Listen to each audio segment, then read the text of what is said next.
안녕하십니까. 반갑습니다. 시간은 흐르지요. 자, 어느덧 낮과 밤의 길이가 같다는 춘분도 지나갔습니다. 이쯤 되면 이삿짐 차량을 자주 보게 되는데요. 해마다 이삿철이 되면은 그 이사 방위의 기흉을 점치는 풍습이 있었습니다. 자, 이런 풍습은 이미 수천 년 전부터 내려왔던 그런 생활이었는데요. 그런데 현대인의 생활 속에서도 뿌리 깊게 이어져 내려오는 것 같습니다. 혹여 나쁜 방향으로 이사하면 우환이나 질병이 만들어지진 않을까 걱정을 하는데요.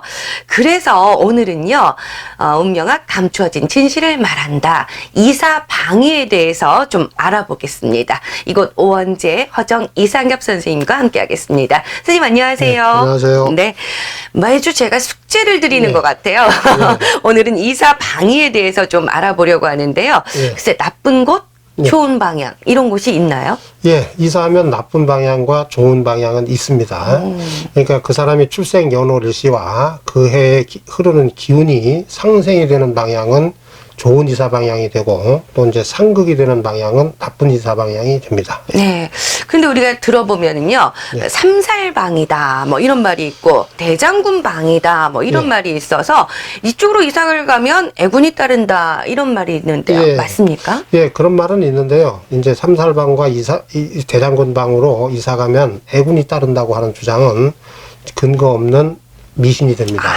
네. 삼살방과 대장군방으로 이사를 가면 애군이 따른다고 한 역술서적은 없기 때문에 그렇습니다. 그러니까 한마디로 말해서 근거 없는 낭설입니다. 그렇군요. 그럼 이사와 관련이 없다. 삼살방, 대장군방. 근데 이런 말이 왜 나왔고 무슨 의미인가요? 이제 조선왕실에서 편찬한 천기대유라는 책이 있습니다. 이 책에 보면은 삼살방은 이제 묘를 쓰거나 집을 지으면은 애군이 따른다고 하고요. 대장군방에는 우물을 파거나 집수리를 하면은 애군이 따른다고 하는 기록이 있습니다. 그러니까 삼살방은 집을 짓지 않고 묘를 쓰지 않는데 나쁜 방향인 거고요. 대장군방은 이제 집수리를 하면 나쁜 방향이다, 이런 얘기입니다. 아, 그렇군요.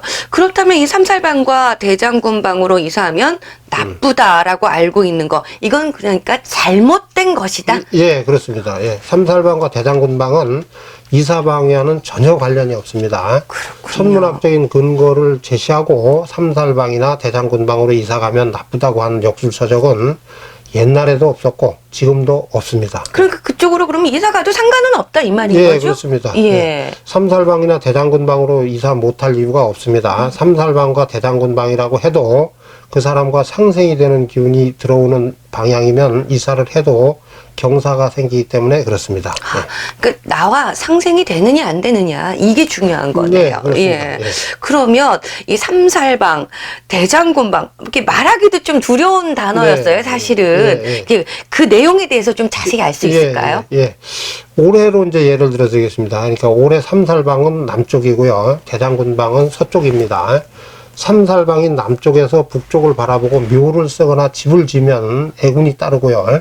또 자기가 사는 집을 서쪽을 수리하면은 애군이 따른다는 그런 얘기입니다. 따라서 삼살방과 대장군방은 이사방이와는 관련이 전혀 없습니다. 그렇군요. 아, 여러분들 정확히 들으셨죠? 자, 그러면 선생님, 삼살방은 집안 짓고, 묘 쓰지 않는 방향이고 대장군방은 집수리하지 않는 방이다 이렇게 이사를 하는 이해를 하겠는데 그런데 이사 방향의 기륭은 가리지 않아도 되는 건가? 뭐 이런 생각이 그런 건 아닙니다. 그러니까 이사 방향의 기륭을 가리는 것이 좋습니다. 그런데 나쁜 방향으로 이사를 가면 상식적으로 납득하기 어려운 애군이 따르기 때문에 그렇습니다. 그러면 이사 방향 어떻게 정해야 될까요? 그러니까 모든 운명학이 그렇듯이요. 이사 방향 역시 그 사람의 출생 연월일시와 그 해의 기운을 비교 분석해서 가립니다. 그 사람과 상생이 되는 방향은 좋은 이사 방향이 되고요. 또 상극이 되는 방향은 나쁜 이사 방향이 됩니다. 근데 이 이사 방향을 가리지 않아도 되는 경우가 있습니다. 이사 방향을 가리지 않는 경우도 있다고요? 네, 그렇습니다. 어떤 경우가 그럴까요? 멀리 이사 갈 때는 이사 방향을 가리지 않고 가도 어디로 가도 해로운 일이 생기지 않습니다. 그러니까 아주 가까운 곳으로 이사 가지 않으면 이사 방향은 가리지 않아도 됩니다. 네. 멀리 이사 갈 경우는 방향을 가리지 예. 않아도 된다. 예. 근데 그 기준이 묘한 것 예. 같아요. 멀다라는 거, 가깝다는 걸 어떻게 기준을 정할 네, 수 그러니까 있죠? 이제 이사 방이 따질 때는요, 예. 약 100m 이내는 가까운 거리로 보고요. 또 100m 바뀌면은 먼 거리라고 합니다. 그러니까 약 100m 이내로 이사를 할 때는 이사 방향의 균형을 가리고 또 100m 밖으로 나갈 때는 동서남북 어디로 가도 애군이 따르지 않는다. 이런 얘기입니다. 그럼 보통 이사를 하면 100m 이상의 거리로 이사들을 하잖아요. 네, 그렇습니다. 그러면 뭐 별 상관은 예. 없겠다 이런 예. 생각이 드는데, 그런데 다들 이사 방향은 중요하다 이렇게는 얘기해 왔단 말이죠. 그러면은 이사 방향을 가리지 않아도 된다. 그 근거가 있습니까? 예.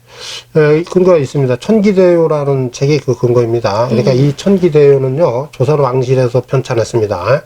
그리고 이 천기대요는 조선시대부터 지금까지 가장 권위 있는 이사방이 태길 서적입니다. 그러니까 이 책을 보면은 120보 밖으로 이사 갈 때는 이사 방향을 가리지 않고 동서남북 어디로 가도 해로움이 없다라고 했습니다. 120보면 당연히 한 100m, 네. 그 거리로 생각할 수 있으니까, 네.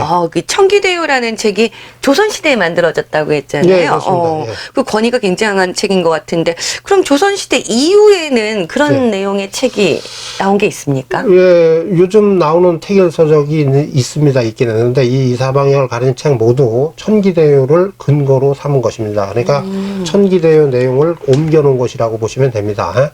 이 천기대요를 근거로 삼지 않은 역술 서적은 없습니다. 지금까지 사실상 태길, 이사방향 뭐 이런 거 보는 아주 원전이라고 볼 수 있습니다.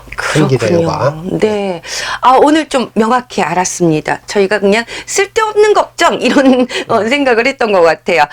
자기가 거주하는 집에서 120보, 그러니까 약 100m 밖으로 이사를 할 때는 동서남북 어디로 이사를 가도 해롭지 않다. 이렇게 말씀을 해 주셨습니다. 자, 여러분 이사방이 궁금하시죠? 이 궁금하실 때는요, 그러니까 누가 그러더라 이게 중요한 게 아니고 이렇게 전문가를 찾아서 명확하게 나의 사주와 맞는지 맞춰보는 거, 이것이 중요할 것 같습니다.